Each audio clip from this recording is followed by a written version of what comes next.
ভারতের সংবিধান কত সালে কার্যকরী হয়েছিল? 1961 সালে 26 জানুয়ারি, 1950 সালে 26 জানুয়ারি, 1950 সালে 26 ফেব্রুয়ারি নাকি 1947 সালে 26শে জানুয়ারি?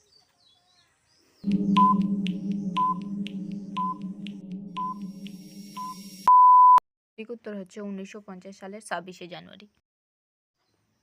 ভারতের সংবিধানে রাজ্যসভার মেয়াদ কত বছর? 5 বছর, 3 বছর, 1 বছর নাকি 6 বছর?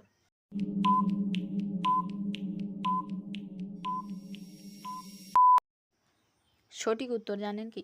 সঠিক উত্তর হচ্ছে 6 বছর। ভারতের নাগরিকদের মৌলিক অধিকার কয়টি? 5টি, 2টি, 1টি নাকি 6টি?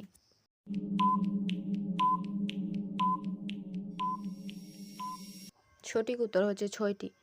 ভারতের নাগরিকদের 6টি মৌলিক অধিকার আছে। ভারতের রাষ্ট্রপতির মেয়াদ কত বছর? 5 বছর, 2 বছর, 6 বছর নাকি 4 বছর?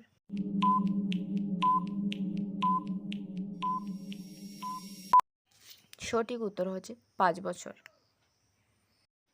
আজকের ভিডিওর শেষ প্রশ্ন, ভারতের সংবিধানে কত নং ধারায় রাষ্ট্রপতি শাসন জারি হয়? 222 নং ধারায়, 350 নং ধারায়, 356 নং ধারায় নাকি 305 নং ধারায়?